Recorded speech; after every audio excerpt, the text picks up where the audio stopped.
orando por esas personas a la luz de los versículos que están en este papel también.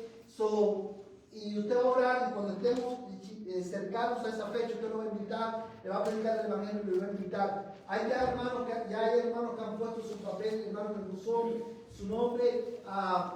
Quiero animarles, si usted no lo ha hecho, hágalo para que todos vamos a estar orando por estas personas, para que escuchen la palabra del Señor. Amén, hermano.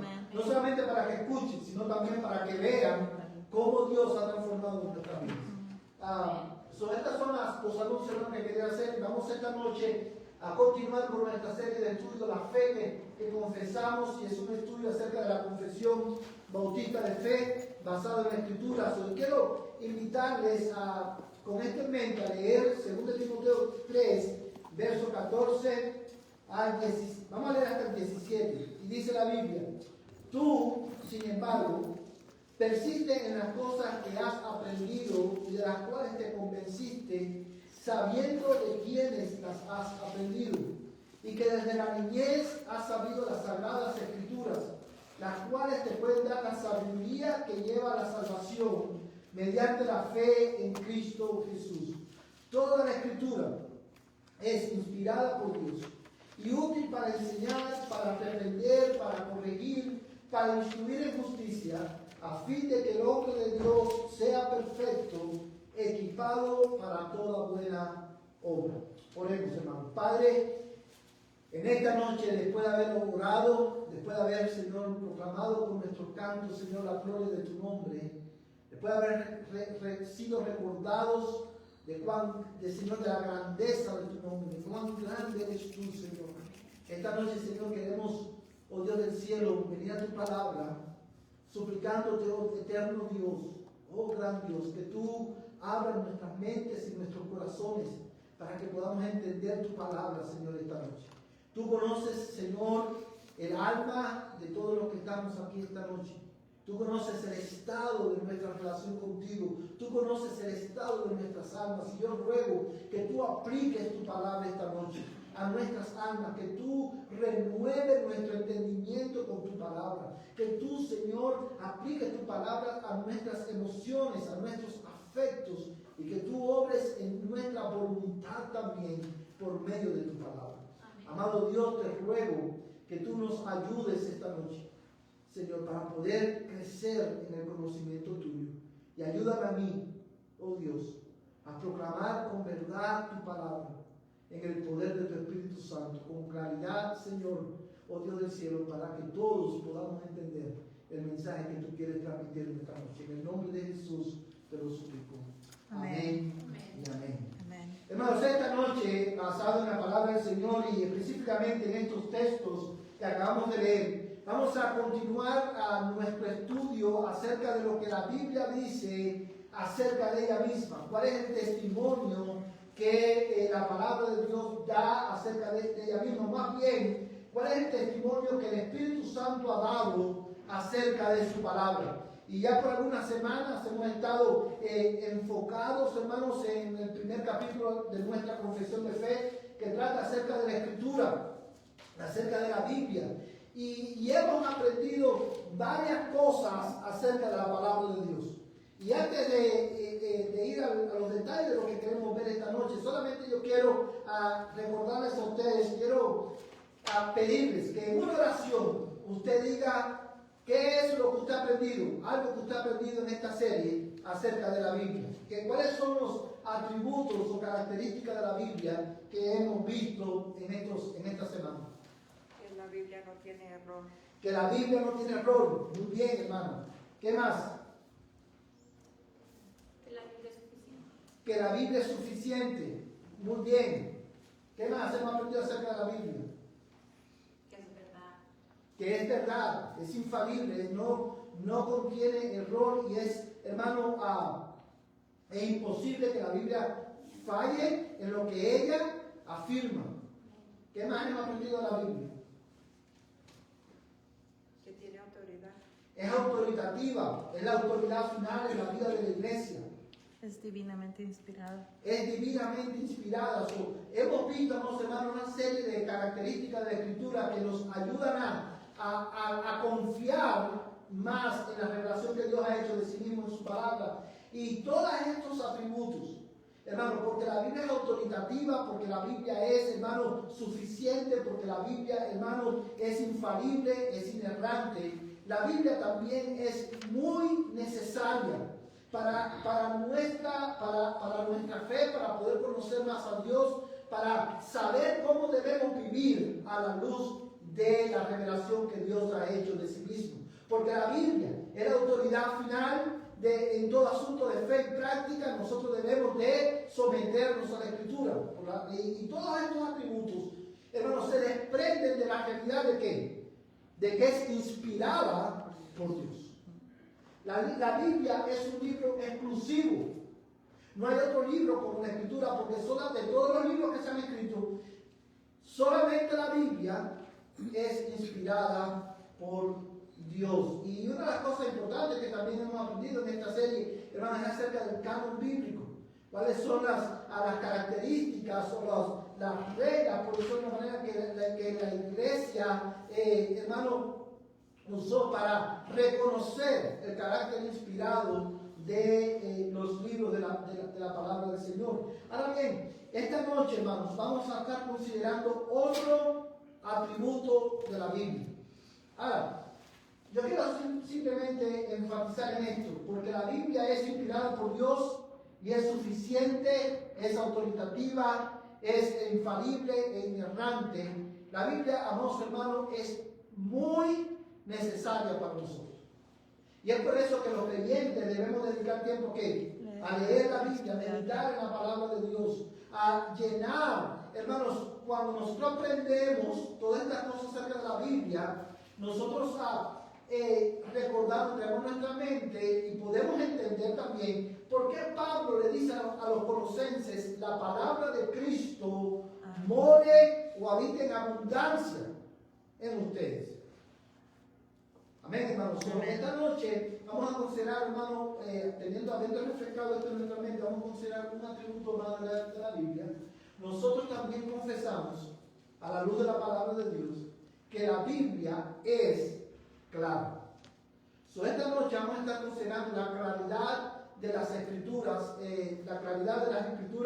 y vamos a estar mirando, hermano, a algunas verdades que tienen que ver con este atributo de la Biblia. Y vamos a estar en este capítulo, yo sé, hermano, que no vamos a poder terminarlo todo esta noche, pero vamos a estar cubriendo el capítulo 1, párrafo 7 al 10. La razón por la cual resalto esto es porque, aunque no vamos a terminar esta noche con este tema, quiero que usted en esta semana dedique tiempo a leer estos párrafos del capítulo 1 para que el próximo miércoles pueda venir con un mayor entendimiento de este tema y pueda también afirmar en su mente y recordar lo que vamos a estar aprendiendo esta noche.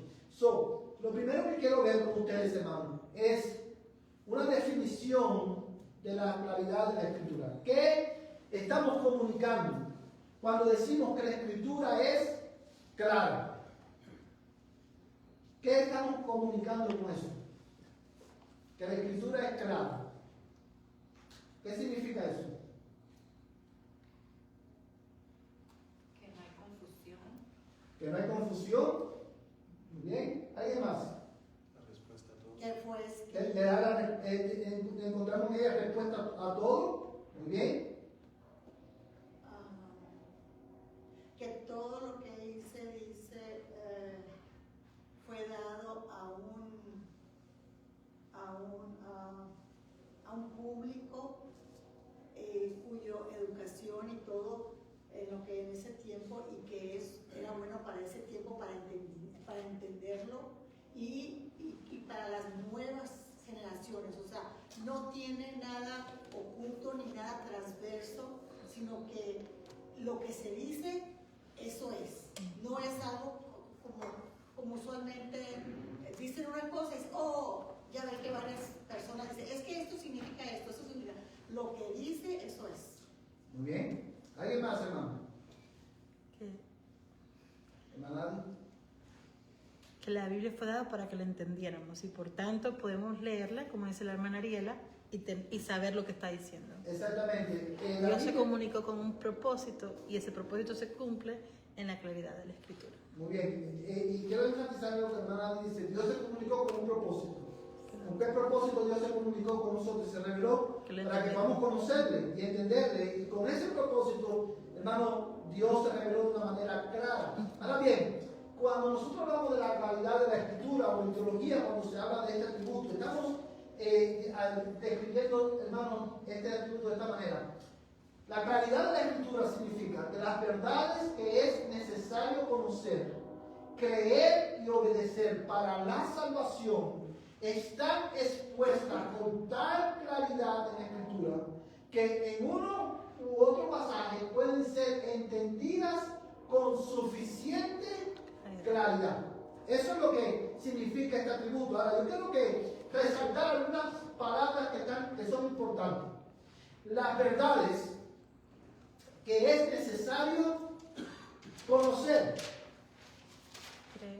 creer y obedecer para la salvación. Vamos a hacer una pausa ahí. ¿Cuáles son las verdades que debemos conocer, creer y obedecer para la salvación?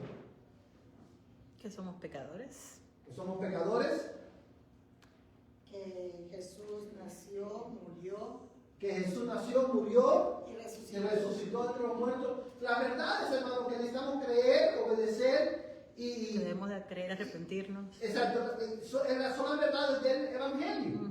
So, lo que está diciendo, la realidad de la Escritura tiene que ver, hermano, directamente con las verdades del Evangelio. So, lo que tú necesitas conocer, creer y obedecer para la salvación están expuestas con tal claridad en la Escritura que en uno u otro pasaje pueden ser entendidas con suficiente claridad. Y en nuestra confesión, hermano, esta es solamente una porción del párrafo 7. Pero el párrafo 7 también añade que son tan suficientemente claras que la pueden entender tanto el erudito como la persona que no tiene ningún tipo de educación. A eso, hermanos, es lo que se refiere la claridad de la Escritura. Y es mi propósito esta noche demostrarte en la Biblia cómo la Biblia habla de sí misma en este sentido. Yo quiero que leamos algunos textos bíblicos. Quiero pedirle a uno de ustedes, hermano, que lea Deuteronomio 30, del verso 12 al 14. Luego vamos a leer Esdras 8, del 2 al 3 y así sucesivamente. ¿Quién quiere leer, hermanos, Deuteronomio 30, 11 al 14?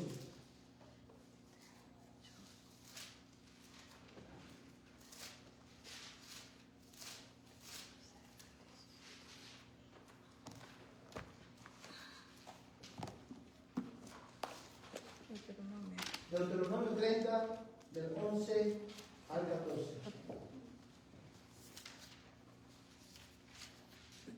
Dice: Este mandamiento que yo te ordeno hoy no es muy difícil para ti, ni está fuera de tu alcance. No está en el cielo para que digas, ¿quién subirá por nosotros al cielo para traérnoslo y hacérnoslo oír a fin de que lo guardemos? Ni está más allá del mar para que digas, ¿quién cruzará el mar por nosotros para traérnoslo y hacérnoslo oír a fin de que lo guardemos? Pues la palabra está cerca de ti, en tu boca y en tu corazón, para que la guardes. Amén. Fíjate lo que está diciendo este pasaje. ¿Cuántos de ustedes han leído este pasaje anteriormente? Yo creo que todos, la mayoría de nosotros. Hermanos, ¿verdad que muy pocas veces, o muy pocos hermanos quizás, vinculan este pasaje con la claridad de la Escritura? Y yo quiero que tú mires cómo este texto nos enseña aún en libros tan, como en los libros del Pentateuco, aquí en Deuteronomio, dice la palabra de Dios: este mandamiento que yo te ordeno hoy no es muy difícil para ti, ni está fuera de tu alcance. Cuando el texto está diciendo, este mandamiento no es muy difícil para ti, ni está fuera de tu alcance, a lo que se está refiriendo es que Dios ha revelado su voluntad para su pueblo tan claramente que no está fuera del alcance del entendimiento de su pueblo. No está, hermano, y esto lo vemos en el sentido de que más adelante dice, no es muy difícil para ti. Hermanos, ¿cuántos de ustedes recuerdan los que trabajan, por ejemplo, en una compañía, o los que trabajan en haciendo cualquier cosa, o los que han aprendido algo? Es verdad que cuando usted está aprendiendo algo, usted dice, oye, esto es bien difícil. Y la razón por la cual decimos esto es bien difícil es porque no entendemos con claridad lo que yo debo de hacer, cada paso, cada procedimiento. Digo, esto es algo complicado. Cuando Dios le dice a su pueblo, esto no es difícil para ti, lo que está diciendo es, lo que yo te he hablado de manera clara. No está fuera de tu alcance. Y él sigue diciendo en el verso 12, no está en el cielo para que digas, ¿quién subirá por nosotros para traérnoslo y hacerlo oír a fin de que lo guardemos? Esta expresión, para que no diga, no está en el cielo, hermano, es una expresión que hace referencia no solamente al hecho de que lo que Dios está diciendo es, no está todo muy lejos de ti. No es inalcanzable. No es eso que Dios está diciendo. Cuando le está diciendo no está en el cielo, lo que está diciendo es, este mandamiento no es un mandamiento oculto. No es un mandamiento gnóstico. No necesitas tener un conocimiento especial para entender lo que te estoy diciendo. Es lo que está diciendo. Dice, no está tampoco más allá del mar para que diga quién cruzará el mar por nosotros para traérnoslo, ni para hacernos oír a fin de que lo guardemos, pues la palabra está muy cerca de ¿qué? De ti. Fíjate, hermano, ¿qué tú crees que Dios está diciendo aquí a su pueblo? Mira la relación que hay entre estos versículos. El mandamiento que te doy a ti, dice, está cerca de ti. No es muy difícil para ti, ni está fuera de tu alcance. Y en el verso 14 dice, pues la palabra está muy cerca de ti, en tu boca y en tu corazón para que la guardes. Hermanos, cuando lees estos versículos en su contexto, o sea, en el contexto de ellos mismos, de este mismo capítulo, lo que Dios está diciéndole, yo te he hablado lo suficientemente claro y te he instruido tan claramente que tú puedes responder. Cuando dice, la palabra está muy cerca de ti, en tu boca y en tu corazón para que la guardes. Lo que está diciendo es, yo me recuerdo tan claramente que tú puedes confesar con tu boca que tú crees lo que yo te he dicho, que tú entiendes lo que te he dicho, pero también puedes responder en obediencia a esa palabra. ¿Sí lo puede ver, hermano? Ahora, mira conmigo, hermano, Esdras capítulo 8, verso 2 al 13. Esdras capítulo 8, verso 2 al 13. Lee, hermana, desde el 1. Y estos son los jefes de sus casas paternas, con su genealogía, que subieron conmigo de Babilonia en el reinado del rey Artajerjes. De los hijos de Finés, Gersón, de los hijos de Itamar. No, hermano, ese es Esdras 8. Sí. Sí. Oh. Dice Vamos. 8. Vamos a leer Nehemías, hermano. Creo que es Nehemías, pero busquen Nehemías, hermana, que está decida ya. Nehemías 8, 8, sí. 8 desde el 1. Desde el 1 al 3.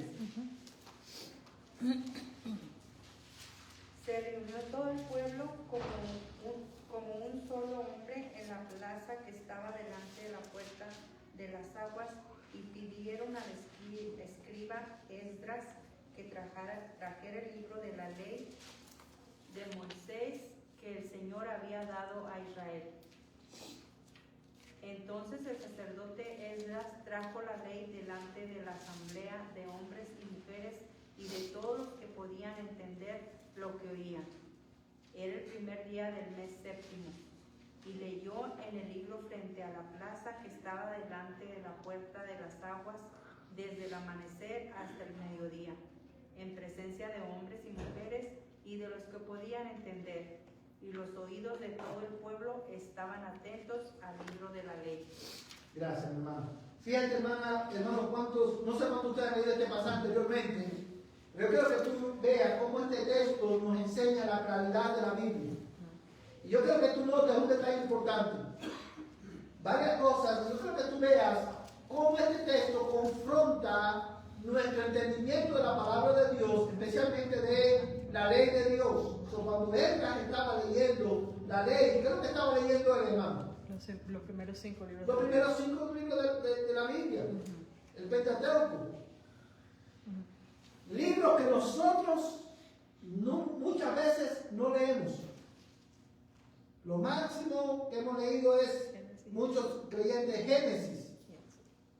Pero hay una gran cantidad de hermanos creyentes que nunca han leído el libro de Números o el libro de Levíticos. Porque es un libro que nosotros lo entendemos como libros que son aburridos. Ese es el contexto. Nehemías y Ezra vienen y después del regreso, Dios lo trae de regreso a su tierra. Y Dios va a producir un avivamiento en el pueblo. Ahora mira un detalle importante, hermano.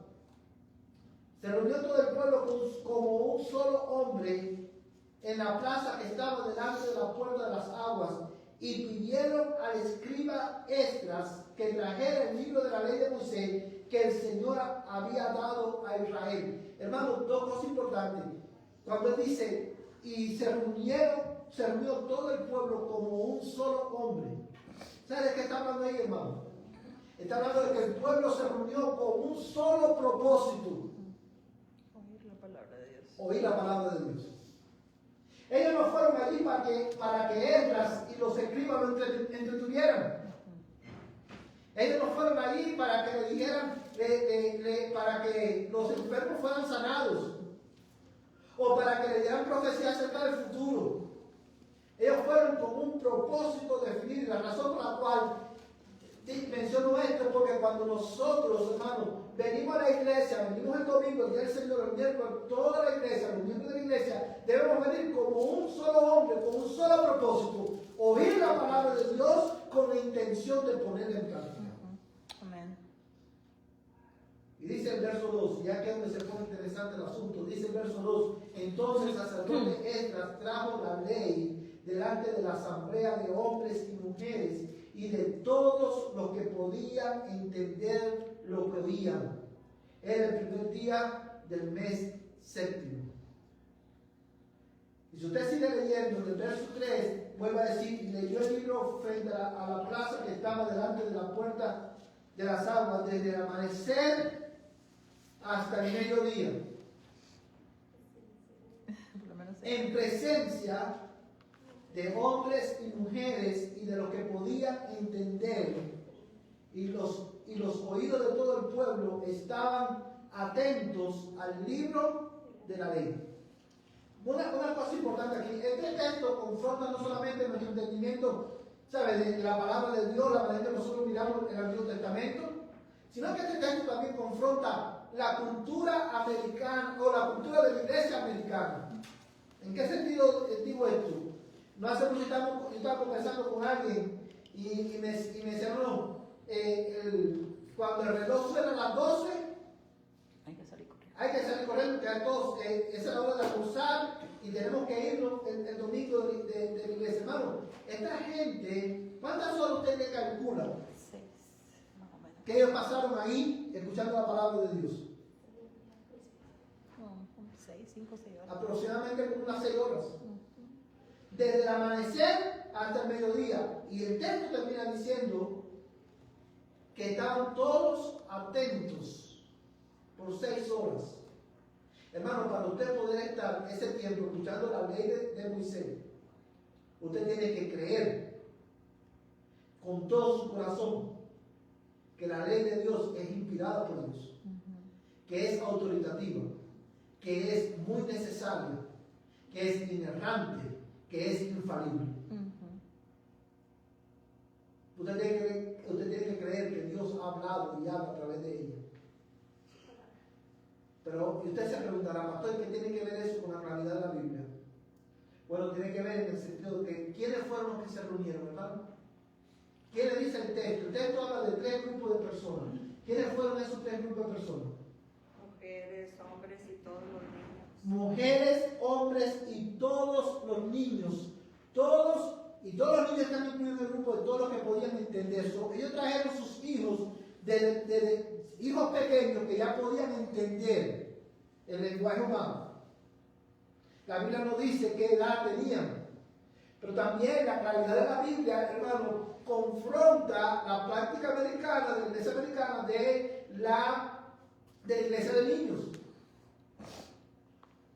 Cuando la iglesia tiene iglesia de niños, y los niños tienen un servicio completamente aparte, cuando la iglesia está reunida adorando a Dios, ese es un statement poderoso de la iglesia que dice, nosotros no creemos que la Biblia es lo suficientemente clara para que los niños lo puedan entender. ¿Sí lo puede ver, hermano? Pero eso también confronta. Hermano, yo sé que cuando, por ejemplo, hay niños que son pequeños, de meses, quizás, o sea, una Biblia ilustrada no es algo necesariamente malo. Pero ya si tu niño puede entender, no le des una Biblia ilustrada. Dale una Biblia regular. Porque la Biblia es clara. Amén. La Biblia es clara. Ahí estaban todos. Hermano, no hay libro más complicado para nosotros, por ejemplo, que el libro de Números. Y yo estoy seguro que Esdras, ahí no estaba, dice, déjame ver cómo yo le presento a los niños este libro de Números. Puro sacrificio. O esta ley, o la ley. Vamos a decir que haya sido solamente los 10 mandamientos. ¿Qué interés puede tener un niño en los 10 mandamientos? Y cuando usted sigue leyendo el texto, usted se da cuenta que el texto dice que Ezra le daba sentido a las palabras para que entendieran lo que están hablando. La Biblia, hermano, a través de toda la Escritura, desde el Antiguo Testamento hasta el Nuevo Testamento, tenemos el testimonio claro del Espíritu Santo, para la redundancia, de que la Biblia es clara. Que todo lo que necesitamos conocer, creer y obedecer para nuestra salvación están claramente revelados en la palabra, en un pasaje u otro de la Escritura. De tal manera que, como dice nuestra confesión, no solamente los eruditos, sino también los niños, los que no tienen estudios, pueden entender. Hermanos, y esta es una verdad que debe de movernos nosotros a desear conocer más la Biblia, a estudiar más la palabra del Señor. Amén, hermano. Por cuestión del tiempo no vamos a leer el pasaje de los Salmos, pero vamos a leer 2 Timoteo y vamos a leer el verso 14. 2 Timoteo, vamos a volver ahí. Verso 14.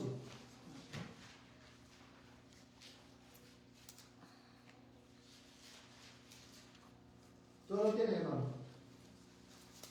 2 Timoteo capítulo 3, verso 14. ¿Todos lo tienen? Amén.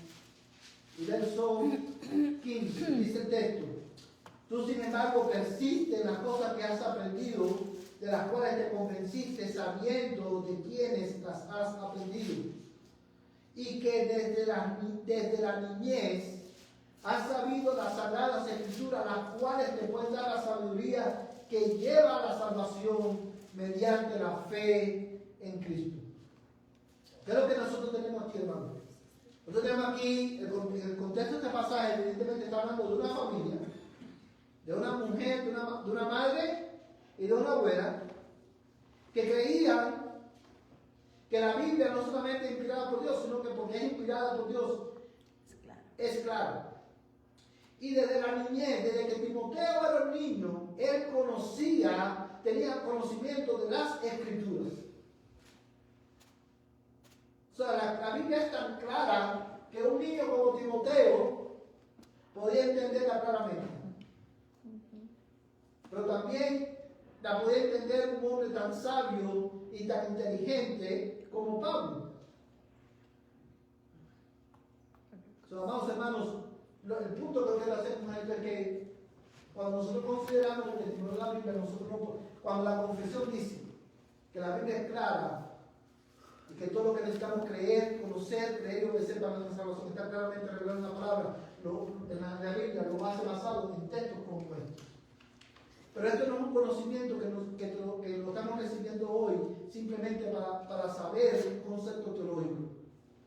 Este conocimiento debe enseñarnos y debe confrontar la manera en que educamos a nuestros hijos e instruimos a nuestros hijos en la palabra de Dios.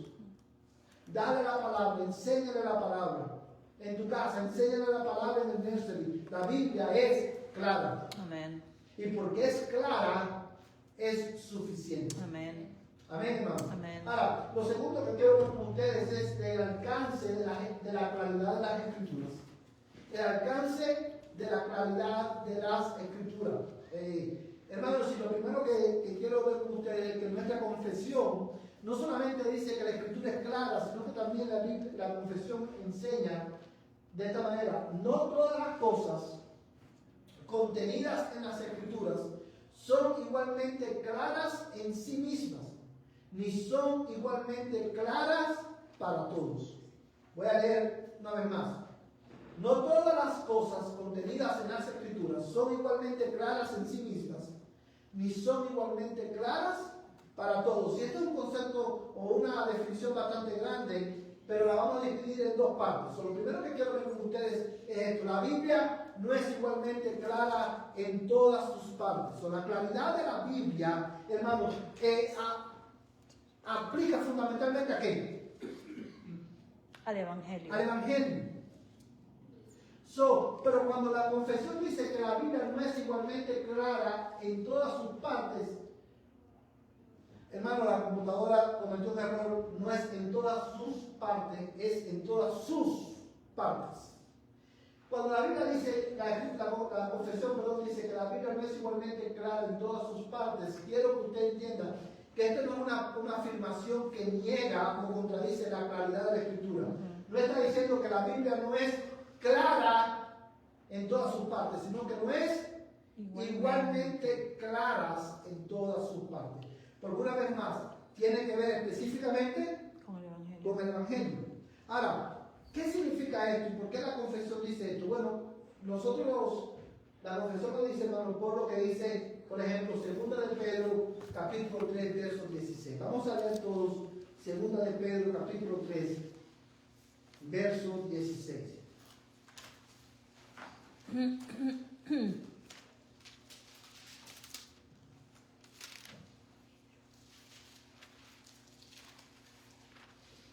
¿Todos lo tienen, hermano?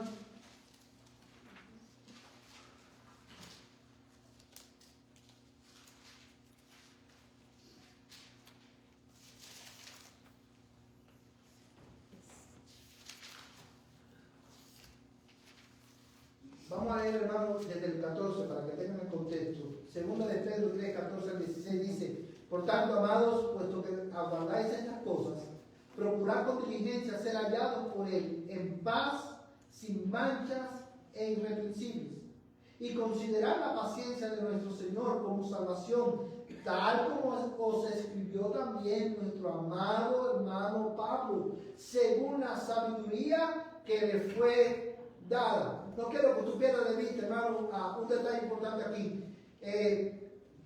Pedro va a hablar ahora de Pablo, de lo que Pablo escribió, y él dice de esta manera, hermano, y considerar la paciencia de nuestro Señor como salvación, tal como os escribió también nuestro amado hermano Pablo, según la sabiduría de Él.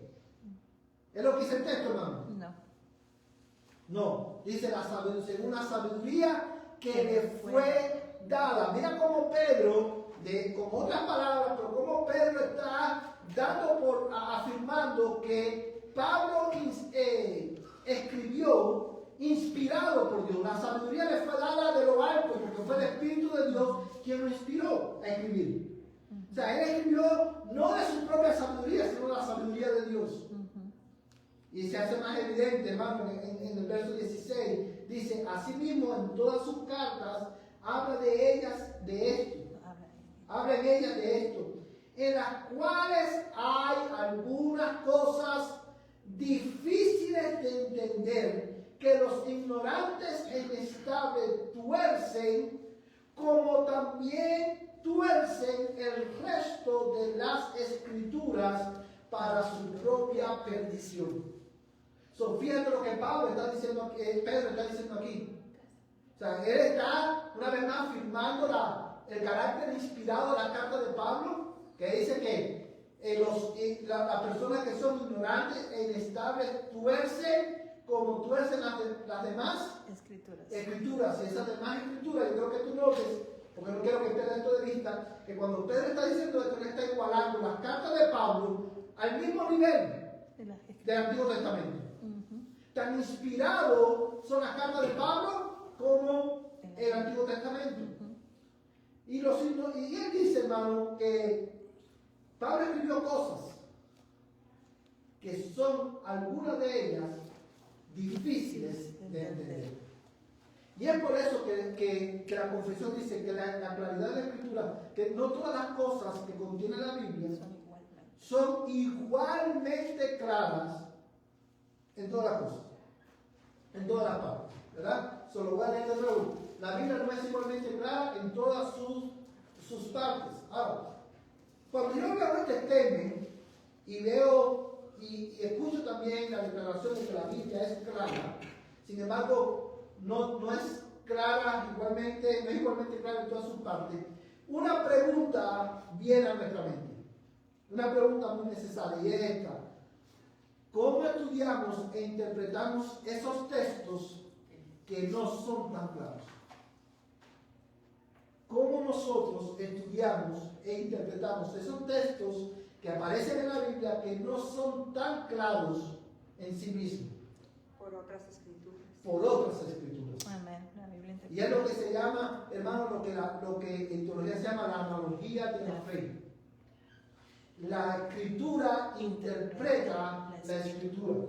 Nuestra confesión de fe dice de esta manera: la regla infalible de interpretación de la Escritura es la propia Escritura, y por consiguiente, cuando surge una duda respecto al verdadero y pleno sentido de cualquier Escritura, que no es múltiple, sino único, este se debe buscar por medio de otros pasajes que hablen con más claridad. O alguna cosa importante aquí, hermano. Rápidamente, o sea, el mejor intérprete de la Escritura de la Biblia, ¿cuál es? La Escritura. El comentario a la Escritura de el pastor Carlos Pérez. ¿Es? No. El mejor comentario, el mejor intérprete de la Biblia es la Biblia misma.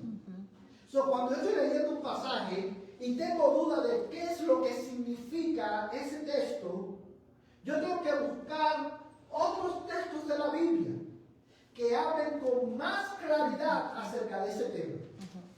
Para poder entender, hermano, el verdadero y pleno sentido de ese texto, que como dice la confesión, no es múltiple, sino único. ¿Qué significa eso, hermano? Que la Biblia, un texto de la Escritura, cualquiera que sea, de Génesis a Apocalipsis, no tiene varias interpretaciones.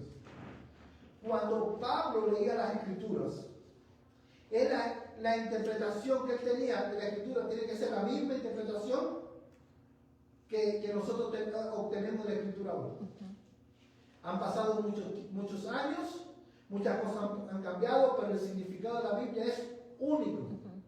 Lo que es diferente, ¿qué cosa es? Las aplicaciones. Las aplicaciones, pero el significado es único.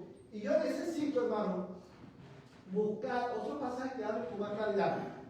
Ahora, ¿cómo yo hago eso? ¿Cómo yo aprendo a buscar pasajes que hablen con más claridad acerca de un tema? Conociendo mi Biblia. Conociendo tu Biblia. ¿Y cómo llegamos a conocer la Biblia?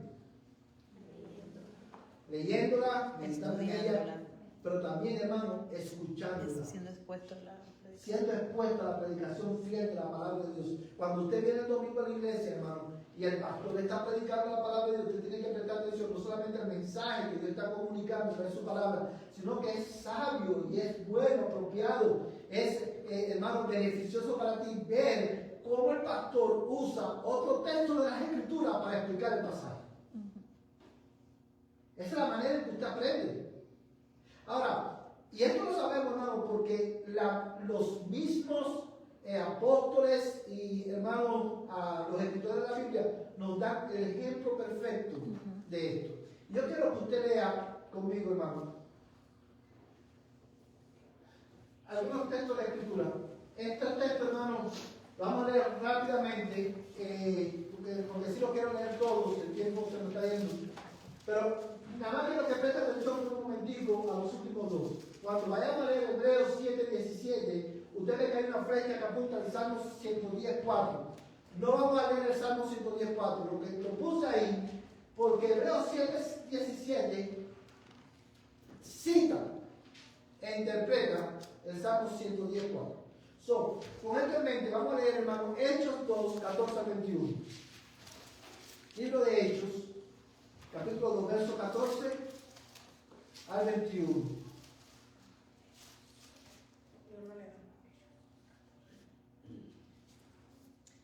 Entonces Pedro, poniéndose en pie con los 11, alzó la voz y les declaró: varones judíos y todos los que vivís en Jerusalén, sea esto de vuestro conocimiento y prestad atención a mis palabras, porque estos no estaban borrachos como vosotros suponéis, pues apenas es la hora tercera del día, sino que esto es lo que fue dicho por medio del profeta Joel. Y sucederá en los últimos días, dice Dios, que derramaré en mi espíritu sobre toda carne, y vuestros hijos y vuestras hijas profetizarán, vuestros jóvenes verán visiones, y vuestros ancianos soñarán sueños. Y aún sobre mis siervos y sobre mis siervas derramaré de mi espíritu en esos días, y profetizarán. Y mostraré prodigios arriba en el cielo y señales abajo en la tierra: sangre, fuego y columna de humo. El sol se convertirá en tinieblas y la luna en sangre, antes que venga el día grande y glorioso del Señor. Y sucederá que todo aquel que invoque el nombre del Señor será salvo. Amén. Gracias, hermano. Hermano, ¿qué está haciendo Pedro aquí? Pedro está predicando a la iglesia, pero nos está enseñando a nosotros también lo siguiente. Pedro, él comienza su sermón explicando, interpretando para nosotros la profecía que Dios le dio a su pueblo a través del profeta Joel. Y él cita aquí esa profecía. Ahora, lo que Pedro está diciendo, lo que habló Joel, usted lo que está viendo hoy, o sea, él está interpretando el Pentecostés a la luz de Joel capítulo 2. Y él dice, esto es de lo que habló el profeta Joel cuando dijo esto. Y él cita textualmente al profeta Joel. ¿Por qué esto es importante? Porque ahora cuando nosotros entramos al texto en el 2026, estamos leyendo Joel capítulo 2, yo me pregunté, ¿qué quiere decir esto? ¿Para qué tiempo? ¿O en qué tiempo esto se cumplirá? Hermano, y yo he escuchado, y usted lo ha escuchado también, seguramente. Hemos escuchado de todo acerca de Joel capítulo 2. Hermano, vamos a orar por nuestros hijos. Que Dios los haga profetas y levante profetas, que los haga profetas y misioneros, porque Joel dijo, Dios ha prometido que nuestros hijos profetizarán. Vamos a orar para que sean profetas y hablen en lengua. Hermano, es una oración que Dios no va a responder, porque no es de acuerdo a su palabra, porque lo que Dios dijo a través del profeta Joel se cumplió textualmente en el Pentecostés. Ya no hay otro cumplimiento de esa profecía. Y ahora yo leo Joel y leo Hechos, y digo, ya yo sé lo que está hablando Joel. No es para nuestro tiempo. Esto se cumplió en el Pentecostés.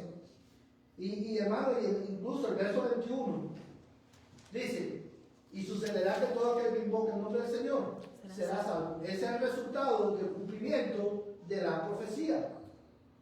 Porque el Espíritu Santo fue derramado en la iglesia, en el Pentecostés, ahora por medio de la predicación de la iglesia, no solamente de los apóstoles, sino también de todo creyente, todo aquel que invoca el nombre del Señor será salvo. ¿Sabes por qué? Porque todo lo que es necesario conocer, creer y obedecer para nuestra salvación está claramente explicado y revelado en la palabra de Dios. O sea, la Escritura interpreta la Escritura. Cuando hay un pasaje que no está muy claro, vamos ahí. Ahora, rápidamente, Hechos 15, versos 15 al 16. Hechos 15, versos 15 al 16.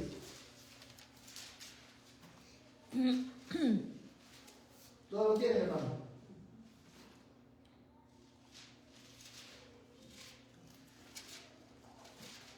Ahora, voy a leer desde el verso 14. O desde el verso 13 dice: cuando terminaron de hablar, Jacobo respondió diciendo: escuchadme, hermanos. Simón ha relatado cómo Dios al principio tuvo a bien tomar de entre los gentiles a un pueblo para su nombre. Vamos a hacer una pausa aquí. Esto que estamos leyendo está en el contexto del Concilio de Jerusalén. Y el Concilio de Jerusalén tiene lugar debido a que la salvación había llegado ¿a quién? Los gentiles. A los gentiles. Y mira lo que dice hermano Jacob. Dice, Simón ha relatado cómo Dios al principio tuvo bien tomar entre los gentiles a un pueblo para su nombre.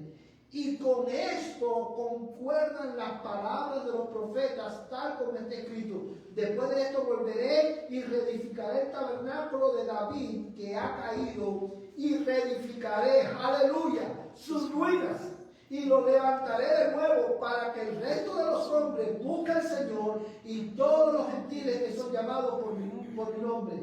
Dice el Señor, el verso 18, que hace saber todo esto desde tiempos antiguos. Hermanos, cuando Dios le prometió a David, están interpretando para nosotros el pacto que Dios hizo con David. No era acerca de construir un templo, para reconstruir un templo. Era acerca de Dios reedificando un templo para Él. Y ese templo sería judíos y gentiles que invocaban el nombre del Señor como resultado de la predicación de la palabra. Si tú ves cómo la Escritura interpreta, el Nuevo Testamento interpreta el Antiguo Testamento. Y eso es lo que llamamos como analogía de la fe. Cuando hay, ¿de qué está hablando la profecía? O de la promesa que Dios hizo a David. ¿Cuándo se cumplirá eso? Al final de los tiempos. Hermanos, eso se empezó a cumplir desde el Pentecostés. Ahora, seguimos leyendo, hermano. Por cuestión de tiempo vamos a leer Hebreos 8, versos 8 al 12. Hebreos 8, versos del 8 al 12.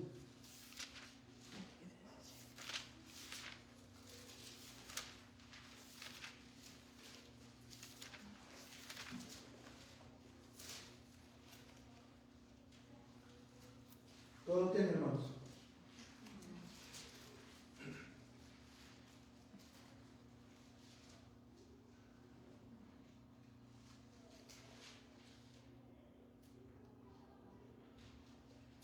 Vamos a leer, hermanos, una vez más. Vamos a leer desde el verso 7. Dice: pues si aquel primer pacto hubiera sido sin defecto, que no se hubiera buscado lugar para el segundo. Porque reprochándolos, Él les dice: mirad que vienen días, dice el Señor, en que estableceré un nuevo pacto con la casa de Israel y con la casa de Judá, no como el pacto que hice con sus padres el día en que los tomé de la mano para sacarlos de la tierra de Egipto, porque no permanecieron en mi pacto y yo me desentendí de ellos, dice el Señor. Porque este es el pacto que yo haré con la casa de Israel. Después de aquellos días, dice el Señor, pondré mis leyes en la mente de ellos y las escribiré sobre sus corazones, y yo seré su Dios y ellos serán mi pueblo, y ninguno de ellos enseñará a sus conciudadanos, ni ninguno a su hermano diciendo: conoce al Señor, porque todos me conocerán, desde el menor hasta el mayor de ellos, pues tendré misericordia de sus iniquidades y nunca más me acordaré de su pecado. Verso 13 dice, cuando él dijo un nuevo pacto, hizo anticuado el primero, y lo que se hace anticuados y envejece está próximo a desaparecer. Ahí, hermano, la escritura, el autor a los hebreos está explicando el nuevo pacto. Y él no solamente está explicando, o lo voy a decir de esta manera, él está explicando el propósito del antiguo pacto. El antiguo pacto tenía como propósito algo, hermano. Evidentemente, cuando tú lees esto, porque el verso 7 dice, pues si aquel primer pacto hubiera sido sin defecto, no se hubiera buscado lugar para el segundo.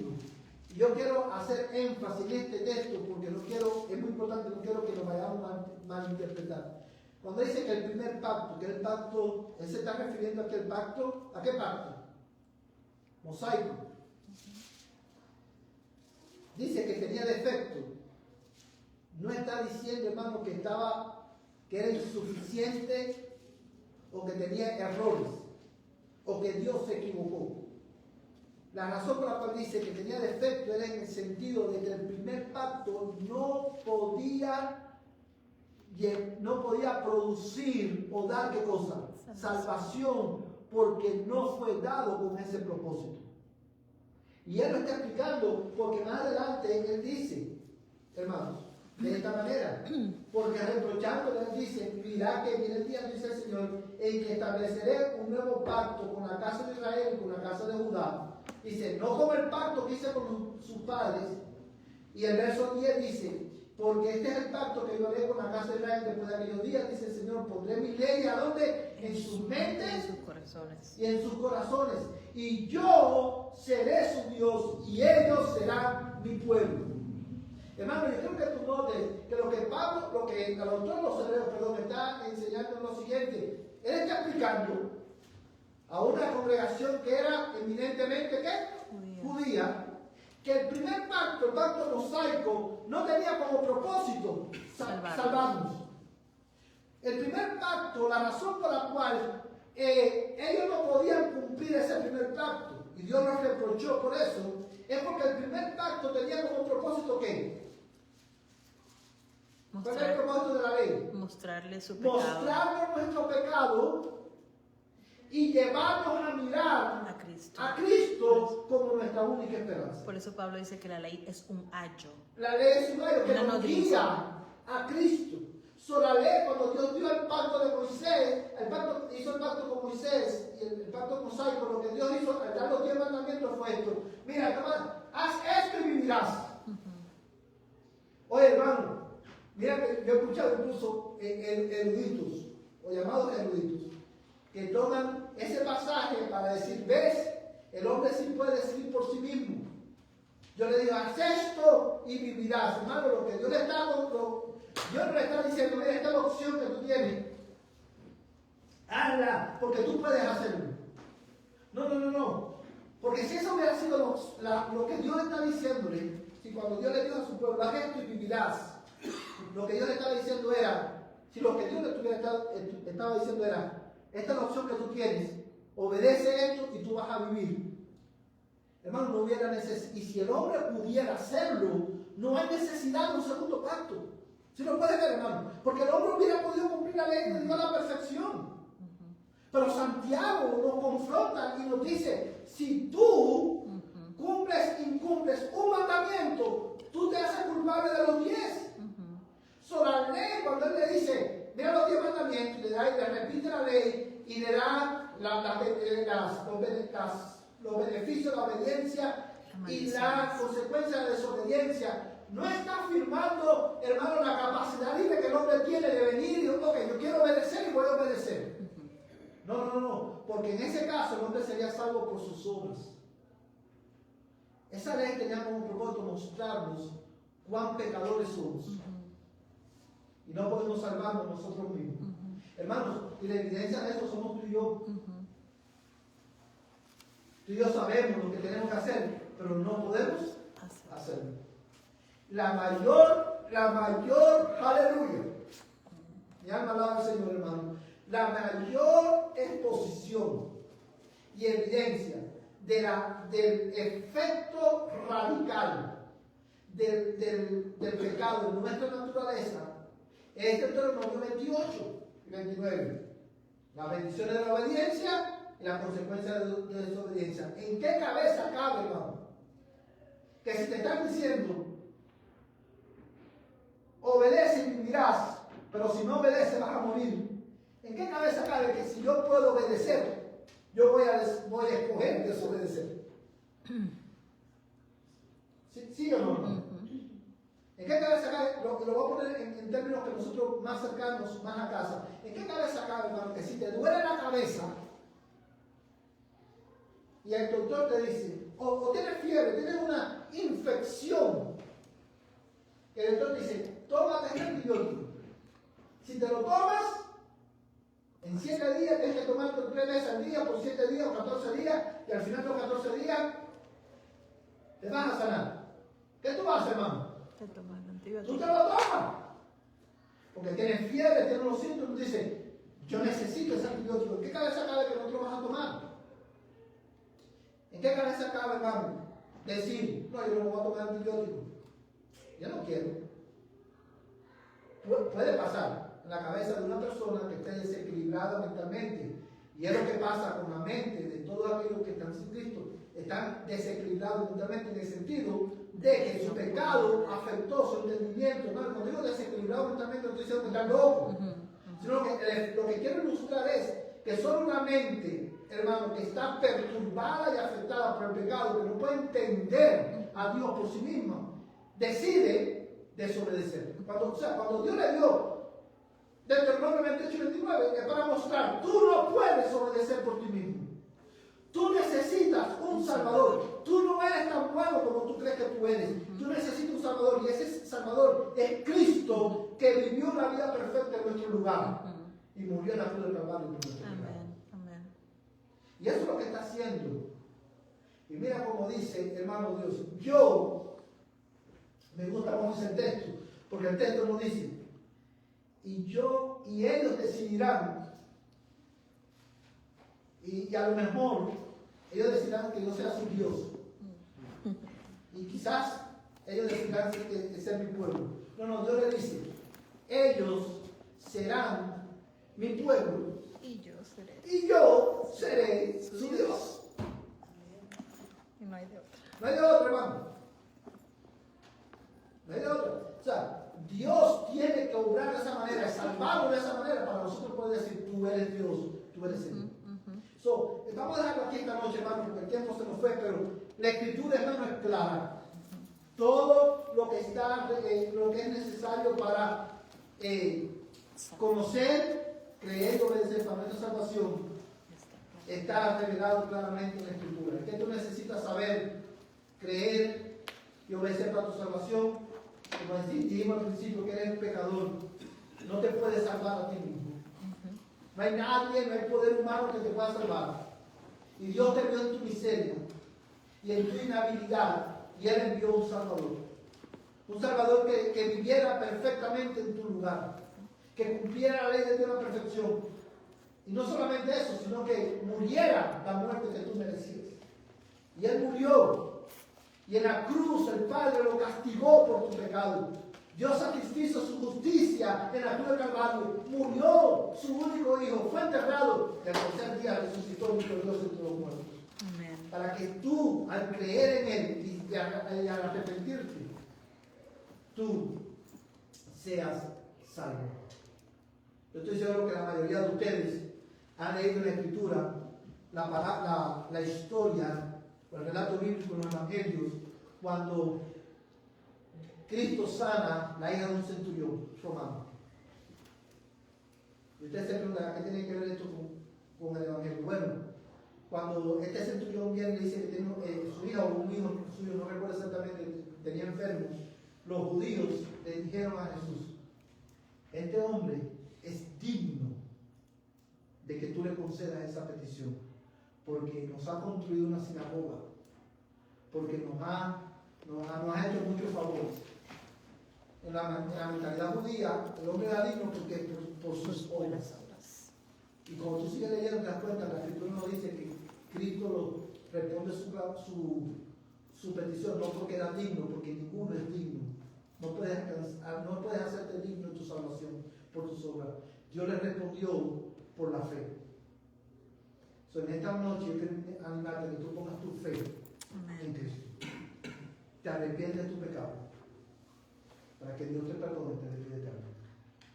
No hay nada más claro que eso. Tú eres un pecador en necesidad de un Salvador. Y ese Salvador es Cristo, Amén. quien murió por tu pecado. Amén. Cree en Él y arrepiéntete. Amén. Vamos a ponerlo en pie. Vamos a terminar la oración. Padre, gracias te damos por tu palabra esta noche. Gracias, Señor, por la instrucción de la Escritura. Gracias por la claridad de tu palabra. Yo ruego, mi Dios, en el nombre de Jesús, que tu Espíritu Santo la aplique a nuestros corazones y tú obres en nuestro intelecto, en nuestros afectos y en nuestra voluntad, para que podamos, Señor, creer, entender tu palabra, creer tu palabra y obedecer tu palabra. En el nombre de Jesús te lo ruego. Amén, Amén. y amén. Vayan en paz.